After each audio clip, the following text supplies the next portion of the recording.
Washington State has a message for you. If your house floods, your paperwork better be perfect. But if Olympia wants mood lighting for lawmakers, somehow the money moves pretty fast. Tonight we're looking at two stories that by themselves might seem unrelated. One is about an $8.6 million capital skylight restoration project. The other is about millions in flood aid that barely made it to victims because the qualification rules were so restrictive almost nobody could get help. And when you put these stories side by side, you start seeing the bigger issue, a government system that seems increasingly optimized for process, symbolism, and bureaucracy, while ordinary people fight through red tape just to recover from disaster. This is Left Coast News. From Seattle to Los Angeles, this is Left Coast News. No apologies, just the truth. Welcome back to Left Coast News, where we break down the policies, politics, and public accountability issues shaping Washington, Oregon, and California. Tonight's episode isn't really about skylights, and it isn't just about flood relief. It's about priorities. It's about trust. And it's about why so many people across the West Coast increasingly believe government has become extremely efficient at collecting money and painfully inefficient at getting help back to the people paying for it. The Capitol Skylight Project. Let's start in Olympia. Washington State is moving forward with an $8.6 million restoration project to bring natural light back into the House and Senate chambers inside the Capitol Legislative Building. Now, to be fair, there's legitimate history here. The building was completed in 1928 and originally featured massive skylights above the legislative chambers. Those skylights were removed in the 1970s because of seismic concerns. Since then, lawmakers have operated entirely under artificial lighting. Oh, boo-hoo. State officials say this restoration project is about historic preservation ahead of the Capitol's centennial in 2028. And technically, this isn't just installing windows. The project includes seismic and safety compliance upgrades, fire alert modernization, a new AV system, acoustic modifications, energy-efficient LED replacements, and specialized glazing systems designed to meet modern code requirements. So no, this isn't somebody spending $8 million at Home Depot on decorative skylights while interns hold ladders, but here's the political problem. Timing matters. Because while Olympia is talking about restoring ambient daylight and historic elegance, many Washington residents are dealing with rising utility costs, record fuel prices, public safety staffing shortages, strained emergency systems, transportation funding fights, and flood recovery issues that are still unresolved months later. So average people hear this story and think, you found millions for lawmakers' ceilings, but regular people can't barely get disaster assistance. That perception matters. And honestly, government officials should understand why people react that way. The flood and bottleneck. Now let's move to the second story. After the devastating December 2025 flooding across Washington State, Olympia announced $3.5 million in emergency assistance. Sounds good, right? Except 5 months later, most of the money never reached victims. According to state officials, $1 million was distributed relatively quickly for immediate emergency needs, but the larger $2.5 million assistance pool barely moved. As of last week, only about $175,000 had actually gone out the door. That's roughly 7%. Meanwhile, thousands of homes were damaged, and this is where the bureaucracy kicks in. To qualify for state assistance, you had to survive a near-perfect gauntlet of requirements. Your home had to be classified as destroyed or majorly damaged. You had to live in one of a handful of approved counties. Your income had to fall below 80% of area median income. Insurance coverage complicated eligibility, and overlapping FEMA rules froze parts of the assistance process entirely.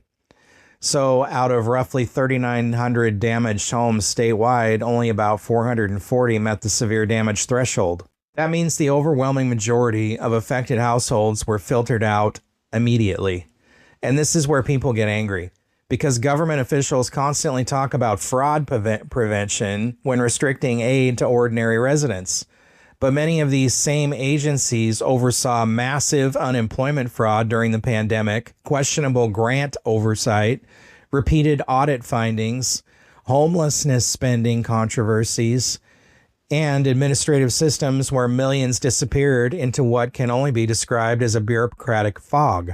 So from the public's perspective, the standards look wildly inconsistent. Flood victims, every document scrutinized. Other programs, oops, we lost track of several $100 million. Anyway, please continue paying taxes. That inconsistency destroys trust. The real issue is prioritization. Now let's be intellectually honest here. Fraud controls matter. Governments absolutely should verify claims before distributing taxpayer money. And FEMA duplication rules are real legal issues. States cannot simply duplicate federal payouts for the same damages. That's true.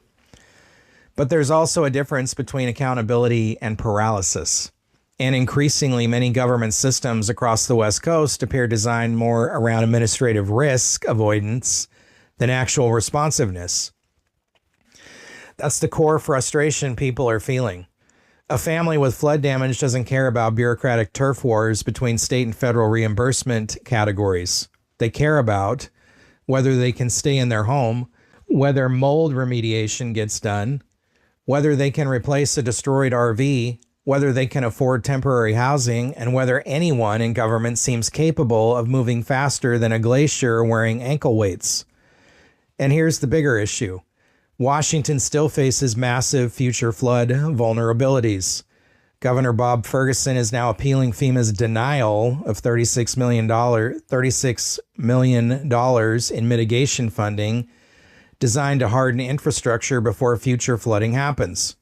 That may actually be the most important part of this entire story, because if levees, drainage systems, and vulnerable infrastructure don't get fixed, taxpayers are going to repeat this exact cycle again. Flooding, emergency declarations, damaged roads, destroyed homes, federal aid, state aid, political finger pointing, and massive repair costs over and over. At the end of the day, this isn't really about whether skylights are good or bad. Historic preservation matters. Maintaining public infrastructure matters. But governments live and die on public trust. And when people see millions spent restoring the atmosphere inside legislative chambers, while flood victims struggle to navigate bureaucratic obstacle courses for basic recovery assistance, it creates a perception that Olympia is increasingly disconnected from the daily reality of ordinary residents. That perception may not always be entirely fair, but it exists for a reason. And unless governments start demonstrating that responsiveness matters just as much as process, that trust gap is only going to keep widening. Because most people don't expect perfection from government. They just expect consistency. And right now, a lot of Washington residents feel like consistency is the one thing missing from the system. If you want real accountability in Washington State, you cannot sit on the sidelines while decisions get made for you. Share this episode everywhere. Push these stories out because legacy media attention spans last about 12 minutes before they move on to the next outrage cycle. Talk to your friends, your coworkers, your neighbors, and people in your community about what's happening across the West Coast. And if you support what we do here on Left Coast News, make sure you subscribe and follow on YouTube, Rumble, Spotify, Apple Podcasts, X, Facebook, Instagram, Truth Social, Brighteon, and BitChute. Every share helps us fight the algorithm and keep independent coverage alive. Drop your thoughts in the comments below. Do you think Olympia's priorities are out of touch, or is this just the reality of government bureaucracy? I read the comments and your input helps shape future episodes. Thanks for watching.